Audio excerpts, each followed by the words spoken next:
বিষয় হলো আমরা কেউ কখনো কাউকে অনর্থক ভাবে কাউকে দোষারোপ করব না। কি করব না বলেন? কাউকে দোষারোপ করব না। এইটার উপরে আজকে আলোচনা থাকবে। দ্বিতীয় নাম্বার হলো আমরা মন্দ নামে কাউকে ডাকবো না। মন্দ নামে কাউকে ডাকবো না। আসুন, আল্লাহ রাব্বুল আলামিন বলেন, ইয়া আইয়ুহাল্লাযীনা আমানু লা ইয়াসখার কওমুম মিন কওমিন আসা আন ইয়াকুনা খায়রান মিনহুম ওয়ালা নিসাউম মিন নিসাইন আসা আন ইয়াকুনা খায়রান মিনহুন্না ولا تلمزوا أنفسكم ولا تنابزوا بالألقاب بئس الاسم الفسوق بعد الإيمان ومن لم يتب فأولئك هم الظالمون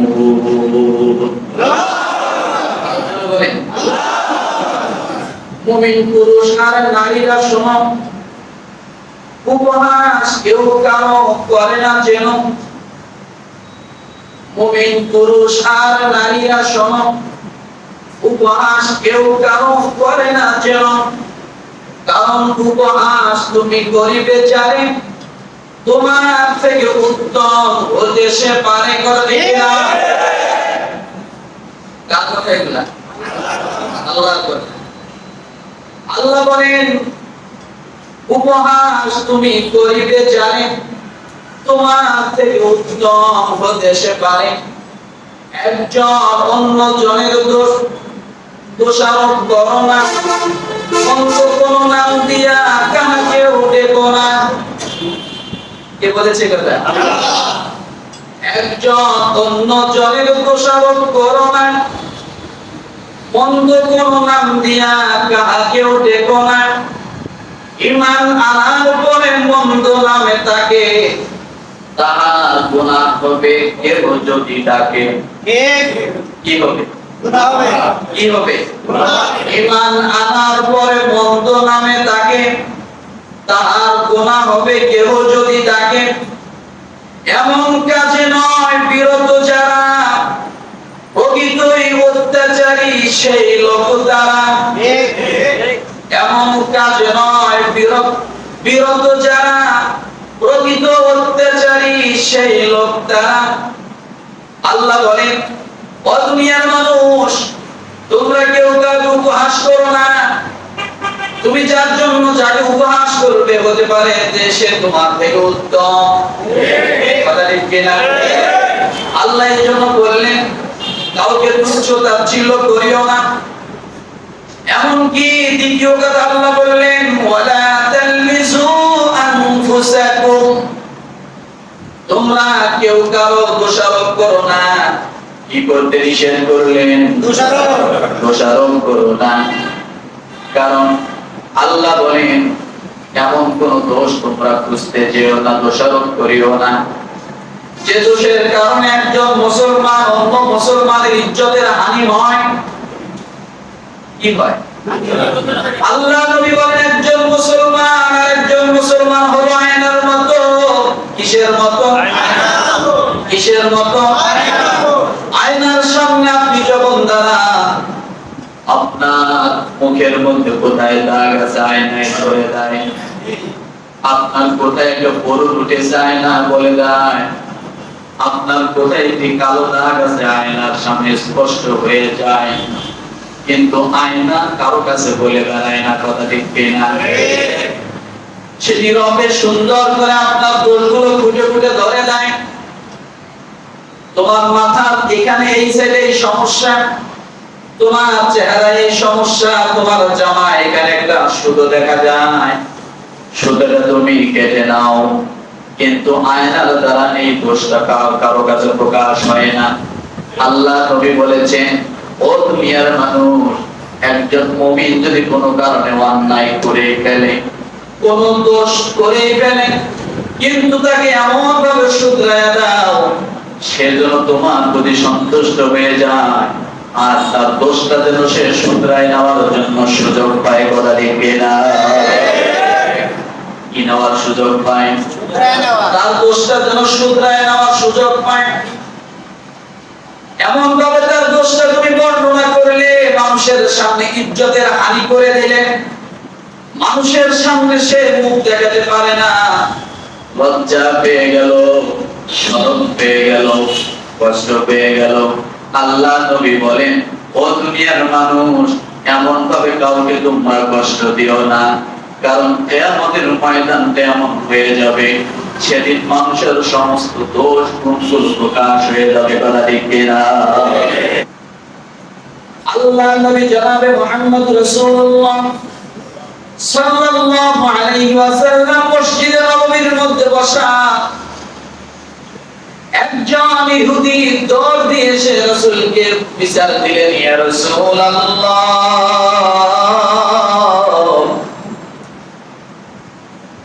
বুখারী শরীফের হাদিস 2411 নম্বর হাদিসটা বলছি আমি। কত? 2411 নম্বর হাদিস। ইহুদি আল্লাহর নবীর কাছে এসে বিচার দিলেন, ইয়া রাসূলুল্লাহ, আপনার একজন আনসারী সাহাবী আমাকে মেরেছে, দেখেন গাল ফুলায় দিয়েছে। নবীজি আশ্চর্য হয়ে গেল, ইহুদিকে মেরেছে। আল্লাহ নবী সাহাবায়ে কেরামকে দিয়ে খবর দিলেন, সে আনসারীকে ডাক দিয়ে নিয়ে আসো। আনসারীকে যখন ডাক দিয়ে নিয়ে আসা হলো, জিজ্ঞাসা করা হলো, তুমি মারছো কেন? কি অপরাধ ছিল ছেলেটা তুমি মারলা? ইহুদিকে কেন তুমি মারছো? আল্লাহ নবীর কাছে আনসারী ডাক দিয়ে বলেন, ইয়া রাসূলুল্লাহ, এই ইহুদি বাজারের মধ্যে যে আল্লাহর নামে কসম কেটেছে, কেটে ডাক দিয়ে বলেন, আল্লাহর কসম বলছি, মুসা আলাইহিস সালাতু ওয়াস সালাম সমস্ত নবীদের ঊর্ধ্বে, আর আমি আনসারী বলেছি যে আল্লাহর নবী সাল্লাল্লাহু আলাইহি ওয়াসাল্লাম সমস্ত নবীদের ঊর্ধ্বে। এই কথা যখন বলেছে, সে তখন ব্যঙ্গত্ব করে কথা বলেছে,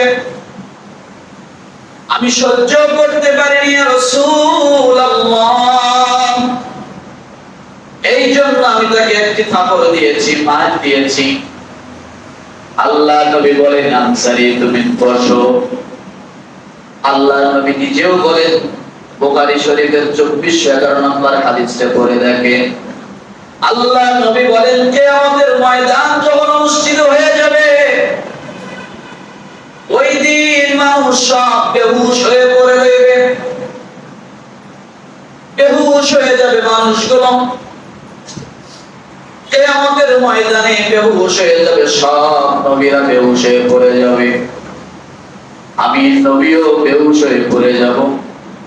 আল্লাহ পাক রব্বুল আলামিন যখন কিয়ামতের মাঠ অনুষ্ঠিত করবেন, আমাকে যখন জাগ্রত করা হবে, আমি যখন হুঁশ ফিরে পাবো, আমি হুঁশ ফিরে পাওয়ার পরে দেখবো আরশের খুঁটি ধরে হযরত মুসা আলাইহিস সালাতু ওয়াস সালাম দাঁড়িয়ে আছে। কে দাঁড়িয়ে আছে? কত বলেন? হযরত মুসা আলাইহিস সালাম আরশের খুঁটি ধরে দাঁড়িয়ে আছে। সেদিন আমি আশ্চর্য হয়ে যাব, যারা হুঁশ হয়েছিল তাদের মধ্যে মুসা আলাইহিস সালাম হুঁশ হয়েছিল কিনা, অথবা সবার আগে হযরত মুসা আলাইহিস সালাতু ওয়াস সালামকে হুঁশ থেকে ফিরাইয়া ওই আরশের খুঁটি ধরে দাঁড় করানো হয়েছে কিনা। কেন এই কথা বললাম? আমরা শ্রেষ্ঠ নিয়ে গর্ব করি, কথা ঠিক কিনা? আমি অমুক, আমি এই, আমার মর্যাদা এত বেশি, আমার সম্মান এত বেশি, আমার টাকা এত বেশি, আমার পয়সা এত বেশি। আপনি মরে যান, 3টা কাপড়ের কাপড় ছাড়া আপনার কিছুই নাই। এই জন্য রাসূল আলামিন বলেন, ওয়ালা তালমিসু আনফুসাকুম, তোমরা নিজেরা নিজেদেরকে দোষারোপ করো না, ভালো করে বোঝেন। আল্লাহ সূরা হুজুরাতের 11 নম্বর আয়াতে বলেন, দ্বিতীয় অধ্যায়, আল্লাহ বলেন ওয়ালা তালবিসু আনফুসাকুম, তোমরা নিজেরা নিজেদেরকে দোষারোপ করো না। এখানে কেন নিজেরা নিজেদেরকে দোষারোপের কথা বললেন? অবাক কথা ছিল এইটা, তোমরা নিজেরা অন্যদেরকে দোষারোপ করো না, কথা ঠিক কি না? ভাষাটা এরকম হওয়ার কথা না, নিজেরা অন্যদেরকে দোষারোপ করো না। কিন্তু আল্লাহ বললেন ওয়ালা তালবিসু আনফুসাকুম, তোমরা নিজেরা নিজেদেরকে দোষারোপ করো না। এটা আবার কিভাবে? আয়াতের অর্থ এই, আপনি যখন একজনকে মার দিতে যাবেন আপনাকে মার খেতেই হবে, কথা ঠিক কি না? আপনি যখন একজনকে গালি দিবেন সেও আপনাকে গালি দিবে, দিবে কি দিবে না? আপনি একজন লোককে তার বাবা মা তুলে গালি দিবেন, আপনার বাবা মা তুলে সে লোকটাও আপনাকে গালি দিবে। তাহলে এখান থেকে বোঝা গেল আপনি না দিলেই দিত না, আপনি দিয়েছেন বিদায় দিচ্ছে, কথা ঠিক কিনা? আল্লাহ বলেন তোমরা নিজেরা নিজেদেরকে দোষারোপ করো না, অর্থাৎ নিজেরা নিজেদেরকে দোষী সাব্যস্ত করিও না। নিজেরা নিজেদেরকে দোষী সাব্যস্ত করো না। আমাদের সমাজে অনেক গালিগালাজ আছে না নাই? এর কি সুযোগ হোক, মজা করে হোক, যেভাবে হোক, গালিগালাজ করা যাবে না। কিন্তু আমরা বাবা মা তুলে গালি দেওয়াটা একটা অভ্যাস হয়েছে, কথা ঠিক কি? বাবা মা তুলে গালি দেওয়াটা অভ্যাস হয়েছে। আল্লাহ রাসূল সাল্লাল্লাহু আলাইহি ওয়াসাল্লাম বলেন অনেক সন্তান নিজেদের বাবা মাকে কষ্ট দেয়। সাহাবায়ে কেরাম প্রশ্ন করলেন ইয়া রাসূলুল্লাহ কিভাবে? আবার রাসূল বললেন অনেক সন্তান নিজের বাবা মাকে গালি দেয়। সাহাবায়ে কেরাম প্রশ্ন করলেন ইয়া রাসূলুল্লাহ কিভাবে? তখন রাসূল সাল্লাল্লাহু আলাইহি ওয়াসাল্লাম বললেন পরোক্ষভাবে গালি দেয়, পরোক্ষভাবে কষ্ট দেয়। বলে কিভাবে? আপনি যখন একজনকে তার বাবা মা তুলে গালি দিবেন, অটোমেটিক সেও একদিন আপনাকে আপনার বাবা মা তুলেই গালি দিবে। সেটা হোক রাগান্বিত অবস্থায়, সেটা হোক না কেন ইয়ার্কি সুলভ অবস্থায়, সেটা যেভাবেই হোক না কেন আপনি দিবেন তো আপনাকে দিবে, কথা ঠিক কি? এই জন্য রব্বুল আলামিন বলেন ওয়ালা তালবিসু আনফুসাকুম, তোমরা নিজেরা নিজেদেরকে গালিগালাজ করিও না, দোষারোপ করিও না। কারণ রাসূল সাল্লাল্লাহু আলাইহি ওয়াসাল্লাম বলেন একজন আরেকজনের দোষ খোঁজাটা হলো এটা হারাম কাজের অন্তর্ভুক্ত। অন্যায়ভাবে কারো দোষ খোঁজা, এটা কি বলে? হারাম, কথা বলে হারাম। এটা হলো অন্যায়ভাবে হারাম কাজের অন্তর্ভুক্ত। এরপরে বলা হয়েছে কেউ কাউকে তোমরা এইভাবে তুচ্ছ-তাচ্ছিল্য করে কথা বলিও না। কি বলিও না বলেন? তুচ্ছ-তাচ্ছিল্য করে কথা বলিও না। এরপরে রব্বুল আলামিন আরেক জায়গায় বলেন ওয়াইলুল লিকুল্লি হুমাযাতিন লুমাযা। আছে না নাই? আছে। কোন সূরা? সূরাতুল হুমাযা। আল্লাহ বলেন ওয়াইলুল লিকুল্লি হুমাযাতিন লুমাযা। আল্লাহ তাআলা বলেন কঠিন শাস্তি আছে তার জন্য। প্রথমে আল্লাহ বললেন কঠিন শাস্তি আছে তার জন্য যে পিছনে ও সামনে মানুষের নিন্দা করে বেড়ায়। কি করে বেড়ায় বলেন তো? পিছনে ও সামনে কি করে? নিন্দা করে বেড়ায়। আছে না? কথা বলে পিছনে ও সামনে নিন্দা করে বেড়ায়। মুফাসসিরিন কিরাম বলেন এমন কোন ভাষা, এমন কোন কথা তোমরা বলো না যে কথায় লোকটার ইজ্জত যায়, সম্মান যায়, মনের মধ্যে কষ্ট পায়। এমন কোন ভাষা তোমরা ব্যবহার করিও না। কি করিও না বলেন? এমন কোন ভাষা তোমরা ব্যবহার করিও না। এরপরে আল্লাহ বলেন ওয়াইলুল লিকুল্লি হুমাযাতিন লুমাযা, এমন কোন ব্যবহার করিও না, ব্যঙ্গাত্মক ব্যবহার আচার আচরণ করিও না। অঙ্গভঙ্গি করিও না যেটা দ্বারা মানুষের ইজ্জত যায়, নিজেকে অপমান বোধ মনে করে এটা তোমরা কখনো করিও না।